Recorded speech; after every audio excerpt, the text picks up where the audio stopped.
गांव में एक बाबा रहता था जिसे प्रत्येक गांव वाला बहुत मानता था।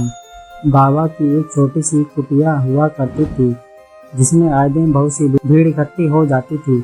हर व्यक्ति बाबा के बताए रास्ते से खुश हो जाता था। बाबा हर व्यक्ति की समस्याओं को सुनता और उनका हल करता। काफी समय से बाबा ऐसे करता रहा जिससे लोगों में बाबा की एक अच्छी छवि बन गई।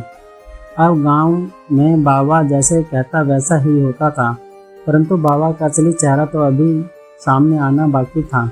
बाबा हर दिन की तरह अपनी कुटिया में लोगों की समस्याओं को सुन रहा था कि एक महिला ने अपनी बेटी को लेकर बाबा के पास आई हुई थी।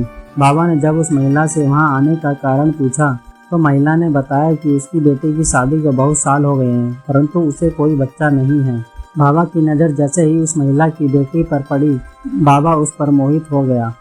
अब बाबा से रहा नहीं गया और उसने उस महिला को अपनी बेटी को हर 3 दिन में वहां लाने को कहा। इस तरह महिला अपनी बेटी को हर तीसरे दिन वहां लाया करती थी। एक दिन बाबा ने बीमार होने का बहाना बनाया और उसने गांव वालों को किसी से भी मिलने को मना कर दिया, परंतु उसने उस महिला और उसकी बेटी को कुटिया में आने की इजाज़त दे रखी थी। हर तीसरे दिन की तरह जब वह महिला अपनी बेटी को लेकर बाबा के पास आई तो बाबा ने अपने बीमार होने का बहाना लगाया। बाबा ने महिला से कहा कि यदि उसकी बेटी बाबा की सेवा करेगी, जब तक वह सही नहीं हो जाता तो उसकी बेटी को संतान का सुख मिल जाएगा।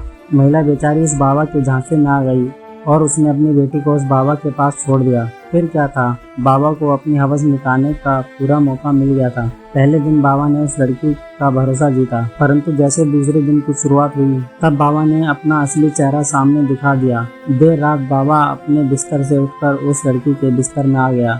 लड़की ने जैसे बाबा को देखा तो वह घबरा गई, परंतु बाबा ने कहा, बेटा मुझे ठंड लग रही थी इसलिए मैं तुम्हारे बिस्तर में आ गया। अब बाबा की ज़्यादा उम्र और भोलेपन में अच्छे से अच्छा व्यक्ति भी झांसे में आ जाए, वह तो साधारण लड़की थी। बाबा धीरे धीरे उस लड़की के पास आता गया और लड़की को महसूस तक न हुआ। सोते हुए बाबा ने लड़की को छूना शुरू कर दिया। लड़की ने शर्म के मारे कुछ नहीं कहा। अब बाबा ने धीरे से लड़की के आम को सहलाना शुरू कर दिया, जिससे लड़की उत्तेजित होने लगी। बाबा ने धीरे धीरे उस लड़की की साड़ी को उठाया और उसकी गुफा में अपना केला डालने लगा। अब लड़की को भी मजा आने लगा था। इस तरह बाबा ने अपनी हवस का शिकार उस लड़की को बनाया। अब बाबा का जो मकसद था वह पूरा हो गया था, इसलिए बाबा ने उस लड़की को भी अपने झांसे में ले लिया था।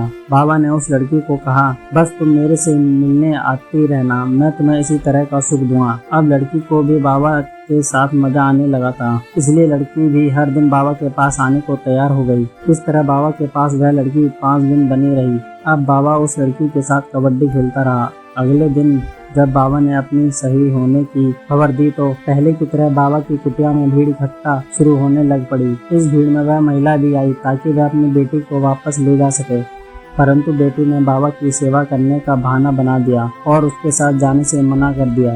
अगर कहानी अच्छी लगी हो तो लाइक करें और चैनल को सब्सक्राइब जरूर करें। धन्यवाद।